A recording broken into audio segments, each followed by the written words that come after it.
Katakan kepada sebelah Anda, Allahku dahsyat. Allahku dahsyat. Kalau Anda sedang menonton sendiri, katakan kepada diri Anda sendiri, Allahku dahsyat. Allahku dahsyat. Amin. Thank you tim Praise and Worship. Alright. Hari ini saya akan membawakan firman dari Yakobus 3. Kalau Anda di sini membawa Alkitab atau mungkin ada HP bisa dibuka, kita akan buka bersama-sama ya. Yakobus 3 ayat 1 sampai 12. Yakobus 3 ayat 1 sampai 12. Dan dikatakan, saudara-saudaraku, janganlah banyak orang di antara kamu mau menjadi guru. Sebab kita tahu bahwa sebagai guru kita akan dihakimi menurut ukuran yang lebih berat. Sebab kita semua bersalah dalam banyak hal, barang siapa tidak bersalah dalam perkataannya, ia adalah orang sempurna, yang dapat juga mengendalikan seluruh tubuhnya. Ayat ketiga, kita mengenakan kekang pada mulut kuda, sehingga ia menuruti kehendak kita. Dengan jalan demikian kita dapat juga mengendalikan seluruh tubuhnya. Dan lihat saja kapal-kapal, walaupun amat besar dan digerakkan oleh angin keras, namun dapat dikendalikan oleh kemudi yang amat kecil menurut kehendak jurumudi. Demikian juga lidah, walaupun suatu anggota kecil dari tubuh, namun dapat memegahkan perkara-perkara yang besar.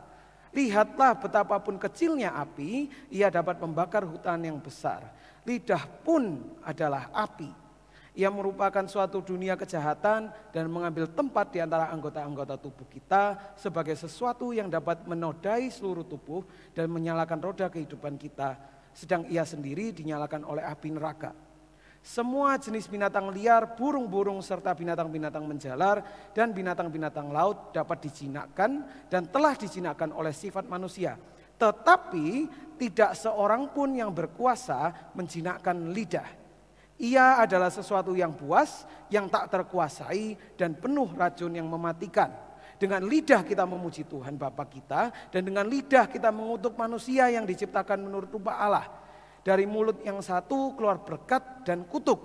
Hal ini saudara-saudaraku tidak boleh demikian terjadi. Adakah sumber memancarkan air tawar dan air pahit dari mata air yang sama? Saudara-saudaraku, adakah pohon ara dapat menghasilkan buah zaitun dan adakah pokok anggur dapat menghasilkan buah ara? Demikian juga mata air asin tidak dapat mengeluarkan air tawar. Hari ini judul dari pesan saya adalah kuasai kata-katamu. Kuasai kata-katamu. Mari kita berdoa. Bapa, kami mengucap syukur atas hari ini kami dapat berkumpul dan beribadah bersama. Kami percaya Engkau yang akan berbicara kepada kami hari ini Tuhan. Terima kasih Bapa, di dalam nama Tuhan Yesus kami berdoa dan mengucap syukur. Amin. Amin. Kuasai kata-katamu. Sebelum kita belajar untuk bagaimana caranya menguasai kata-kata kita, kita akan belajar dulu mengenai kuasa dari kata-kata. Oke? Di sekitar tahun 1990 di Jepang ada seorang peneliti yang bernama Masaru Emoto. Masaru Emoto. Dan Bapak Masaru Emoto ini dia melakukan suatu eksperimen. Dan eksperimennya adalah dia itu mengambil dua air. Yang satu jernih, yang satu berpolusi. Jadi yang jernih ini bersih dan yang satunya ada polusinya, berpolusi, kotor. Nah, ketika air ini dibekukan, air yang jernih itu membentuk sebuah kristal. Tetapi air yang kotor, air yang berpolusi itu ketika dibekukan dia tidak membentuk kristal. Jadi itu. Nah, setelah dia lihat bahwa oke, yang jernih berarti menjadi kristal, yang kotor, yang berpolusi ini enggak jadi kristal. Sekarang dia melakukan air itu diambil lagi yang dua, satu jernih, satu yang berpolusi, tetapi sekarang ada bedanya sedikit. Air yang jernih itu dia beri label di situ dan labelnya dituliskan kata-kata yang positif. Artinya apa? Air ini setiap hari diperkatakan, hal yang negatif, air yang jernih. Diperkatakan hal-hal yang negatif, kebencian atau dikatakan tentang kata-kata yang menakutkan kepada air yang jernih. Dan kepada air yang berpolusi, air yang kotor ini diperkatakan hal yang positif. diperkatakan kasih, diperkatakan damai. Dan ketika air ini dibekukan, setelah 24 jam, ternyata hasilnya dari air yang jernih, yang waktu itu kalau dibekukan jadi kristal, sekarang karena diperkatakan kata-kata yang negatif, dia tidak membentuk kristal, tetapi dia itu bentuknya seperti tidak berbentuk lah. Dia menggumpal. Yang harusnya menjadi kristal yang cantik, sekarang bentuknya jadi menggumpal. Nah, tetapi air yang kotor, yang diperkatakan kata-kata yang positif, yang waktu itu sebelumnya kalau dibekukan tidak ada bentuknya, sekarang malah menjadi kristal yang sangat indah.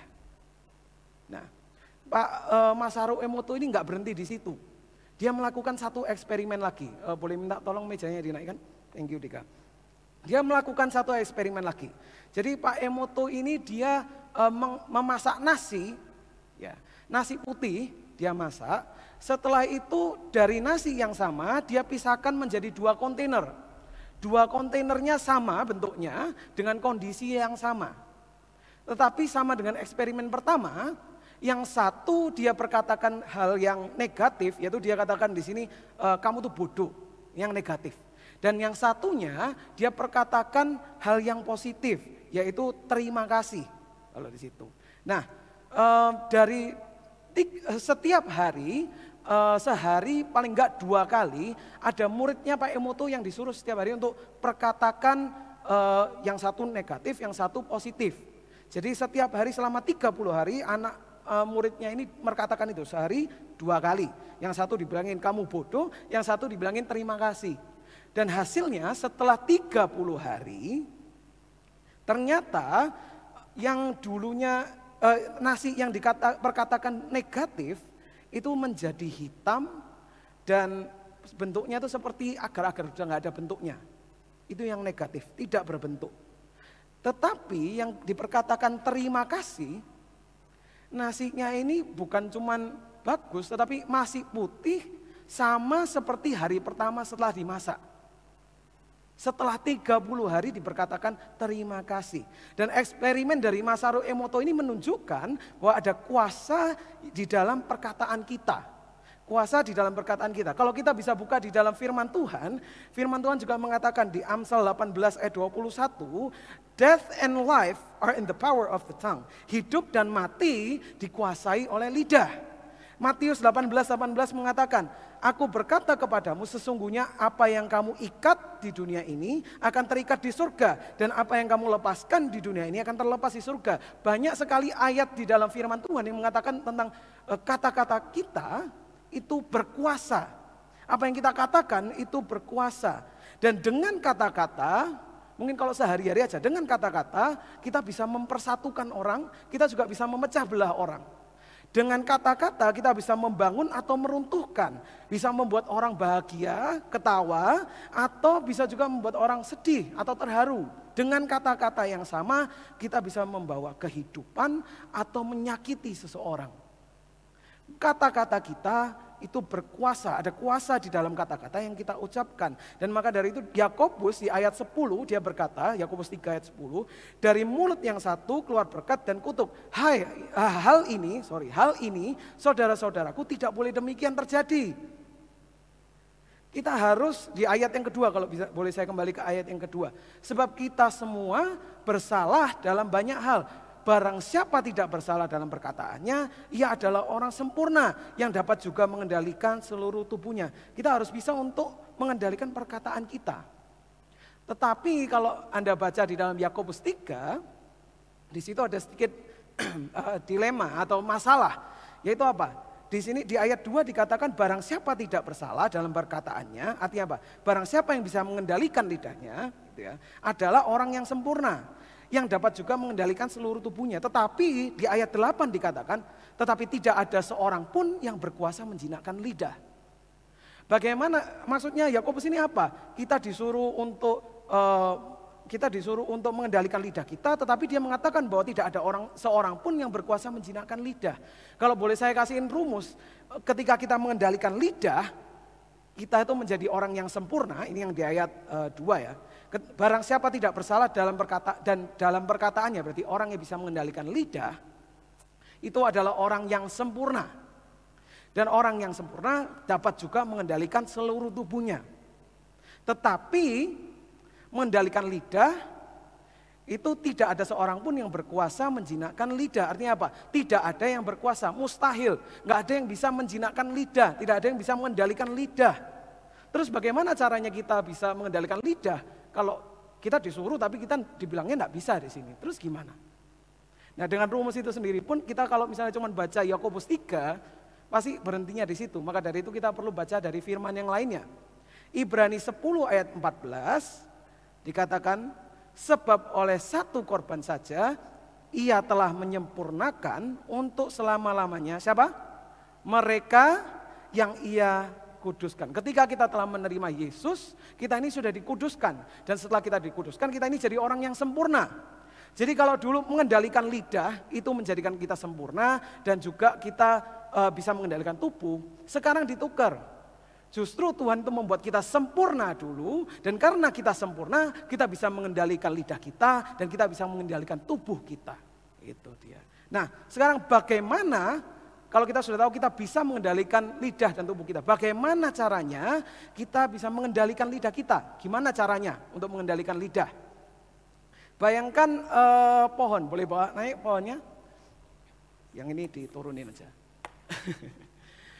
Bayangin saya bawa tanaman di sini, saya nggak punya pohon jeruk ya, tapi paling nggak ini bayangan aja.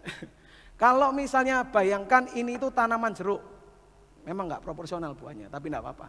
Bayangin ini adalah pohon jeruk. Di Yakobus 3 ayat 12 dikatakan, saudara-saudaraku, adakah pohon ara dapat menghasilkan buah zaitun dan adakah pokok anggur dapat menghasilkan buah ara?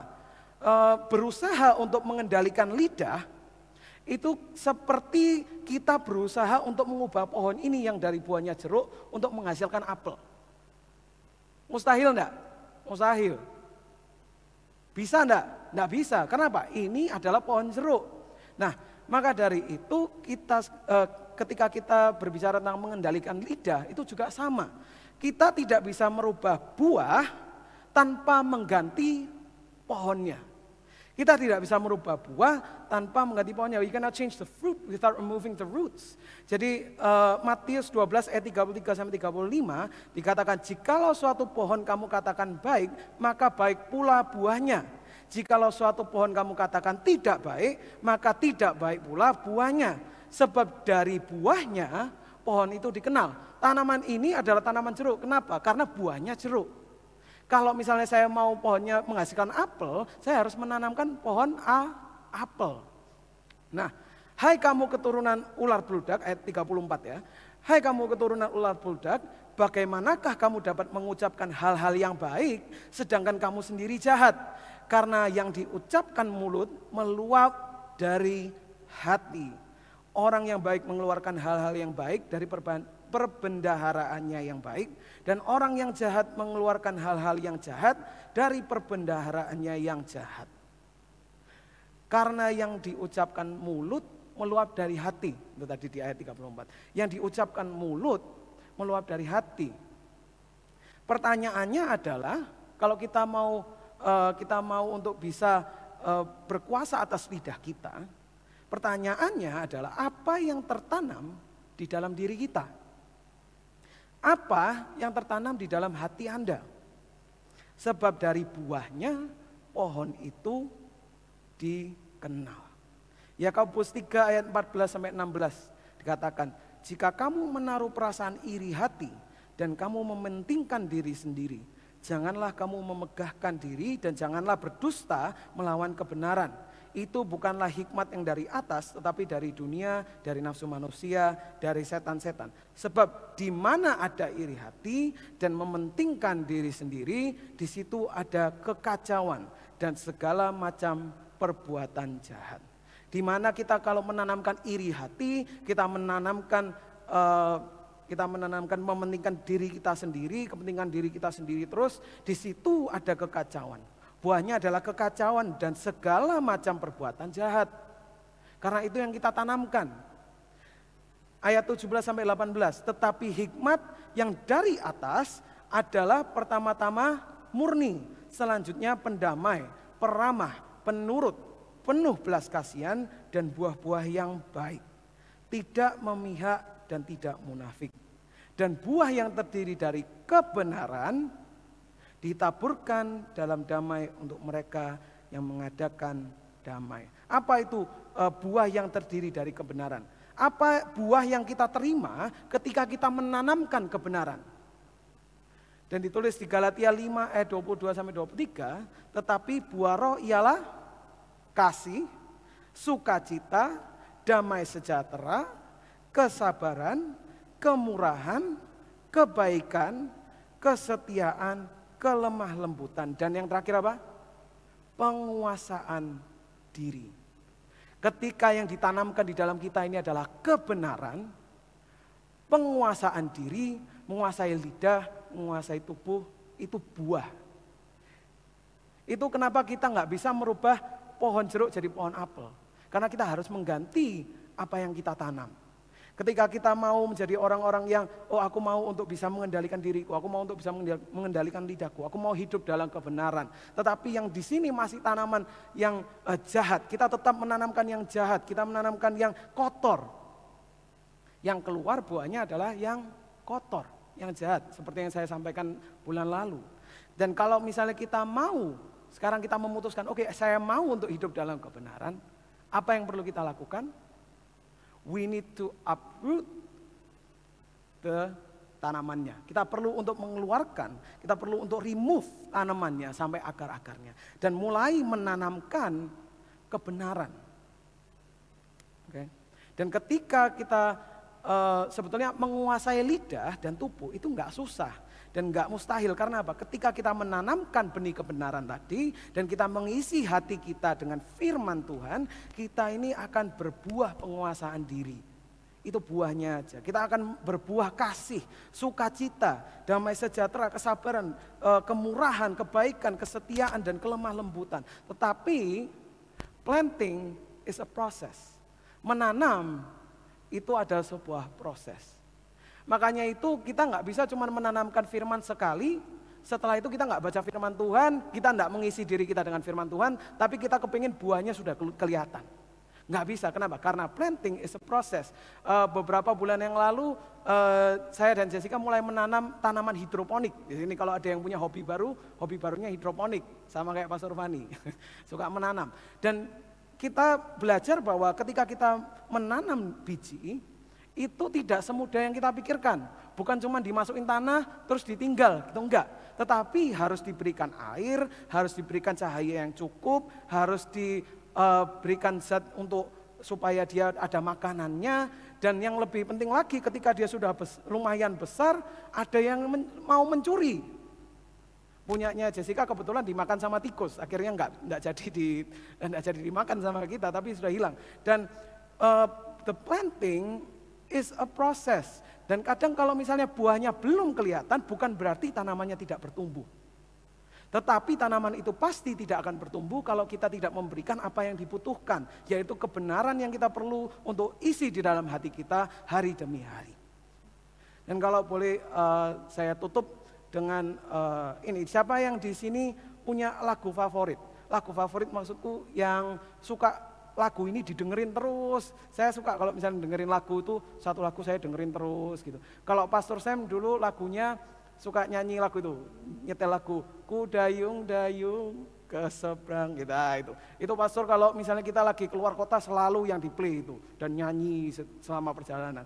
Tapi saya ingat ada satu lagu baru-baru ini saya mulai tanya Jesse, kira-kira saya mau tahu kesenangannya dia itu apa sih, dengerin lagu apa. Dan dia bilang tuh ada lagu dari Blackpink, di sini tahu semua Blackpink ya, dari Korea. Dan karena saya ini mau pengen, aku pengen tahu dia itu senangnya apa. Jadi sekarang di mobil kita sering mendengarkan lagunya Blackpink, diputar ulang.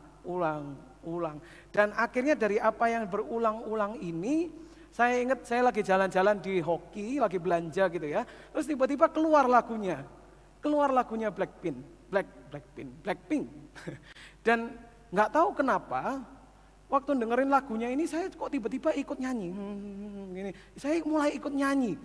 Sampai saya telepon sama Jessica, kamu ini apain aku ya? Dari aku disuruh dengerin Blackpink, sekarang sampai di supermarket nyanyi Blackpink sendiri, kayak orang gila. Dan atau mungkin kalau misalnya di sini ada yang tahu, semuanya pasti tahu lagu ini. Despacito, ada yang tahu lagunya Despacito, yang tahu angkat tangan. Lagu terkenal Despacito. Dari lagu Despacito, yang kita tahu bagian dari lagunya apa? Pasti itu Despacito. Setelah itu udah nggak tahu kata-katanya apa, betul? Setelah itu nanti Despacito, nggak tahu kata-katanya lagi. Kalau misalnya saya tanyakan, tanggal berapa Perang Dunia Pertama berakhir? Ada yang bisa jawab enggak? Enggak ada. Kenapa? Karena kalau misalnya saya tanyakan 1 tambah 1 berapa? 2. Kenapa kok kita ini bisa tahu 1 tambah 1 sama dengan 2, tapi kalau ditanyain tahunnya berakhir Perang Dunia Pertama kapan, kita nggak bisa jawab. Kenapa? Karena otak kita belajar dengan menggunakan pengulangan pola dan apa yang konsisten. Kalau dulu kita dari kecil kita tambah besar belajarnya apa? 1 tambah 1 sama dengan 2. Ditulis, ayo tulis, semuanya tulis, satu kelas. 1 tambah 1 sama dengan 2.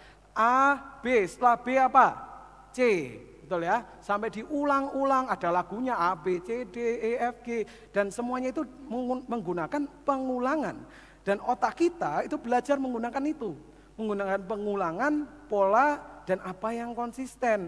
Nah, ketika kita mengulang terus-menerus sampai kita mengerti. Dan kita ini sampai at the point dimana kita tidak perlu dipikir lagi, kita sudah tahu 1 tambah 1 berapa? 2. Tidak perlu dipakai hitung, pokoknya kita sudah tahu 1 tambah 1, 2, 2 tambah 2, 4. Kita sudah. Kenapa? Karena kita mengulang dan mengulang sampai itu menjadi second nature, itu menjadi bagian dari kita.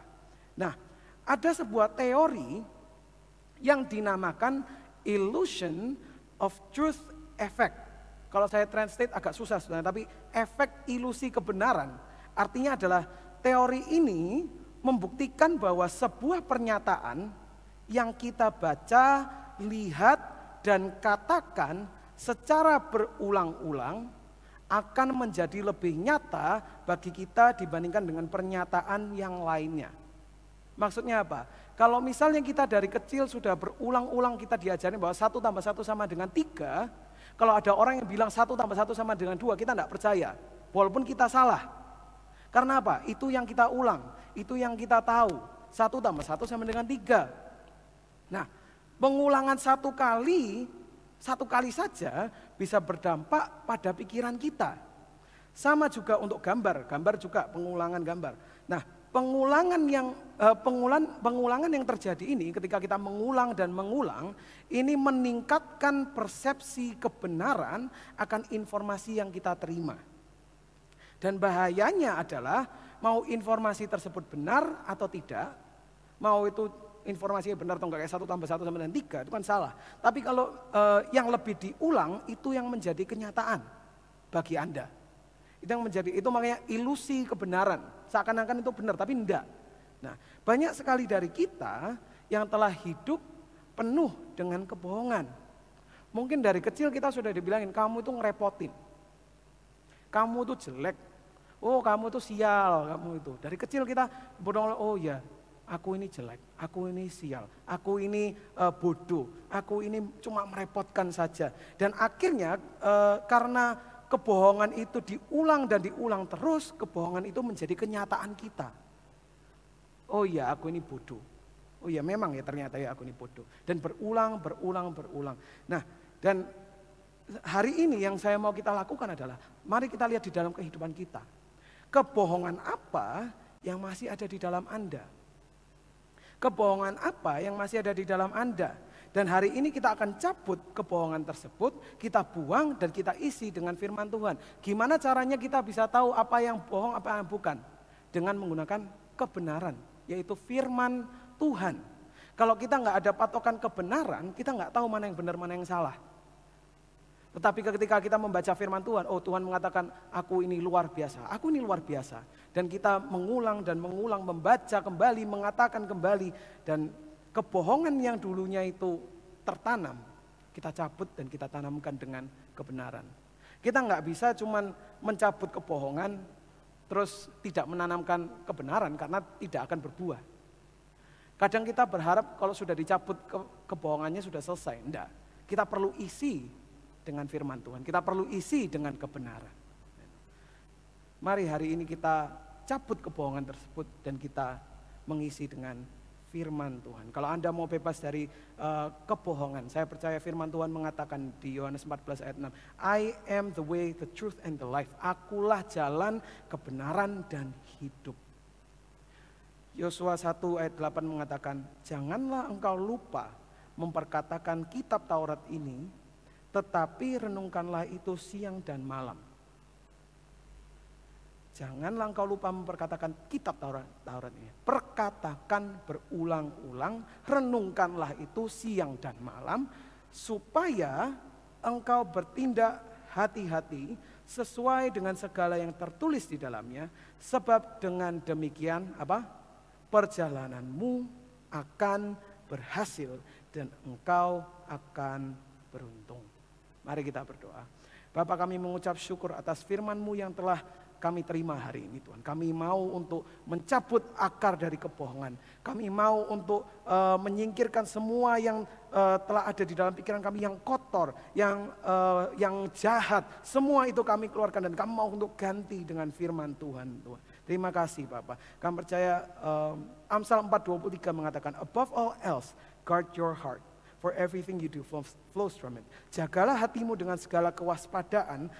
For everything you do flows from it. Karena apapun yang kamu lakukan itu keluar dari hatimu. Dan kami percaya kami mau untuk menjaga hati kami Tuhan. Kami mau untuk terus menumbuhkan firman kebenaran. Terus membaca firman Tuhan. Terus berdoa dan memiliki hubungan dengan Engkau Tuhan.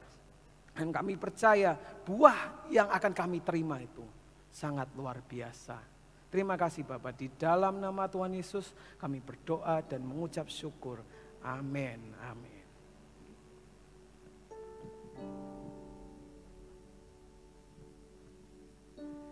Selamat siang Bapak Ibu Saudara-saudari sekalian. Siang ini saya ingin menginformasikan kepada Bapak Ibu semuanya bahwa untuk persembahan bisa Bapak Ibu berikan melalui transfer di rekening yang sudah tertera di layar HP atau TV yang Bapak Ibu pakai pada saat ini. Dan juga siang ini saya ingin menampilkan ada QR Code yang kita sudah buat atas nama SCB Kemah Raja Wali. QR Code ini bisa Bapak Ibu pakai dengan menggunakan fasilitas mobile banking dari BCA. Jadi Bapak Ibu tinggal scan dari HP Bapak Ibu, buka mobile banking BCA, terus buka bagian scan dan diarahkan ke layar, ke arah QR Code yang kita tayangkan dan Bapak Ibu bisa menuliskan angka untuk persembahan. Tetapi juga QR Code ini juga bisa digunakan melalui aplikasi OVO, Shopee atau GoPay ya. Jadi sama prosesnya, yaitu buka scan-nya, bagian scan dan di-scan ke arah QR Code yang ada. Bapak Ibu bisa screenshot dulu atau difoto atau gimana, terserah Bapak Ibu bagaimana menggunakannya. Itu informasi yang bisa saya bagikan pada pagi hari ini. Sampai bertemu di ibadah online berikutnya. Terima kasih, Tuhan memberkati.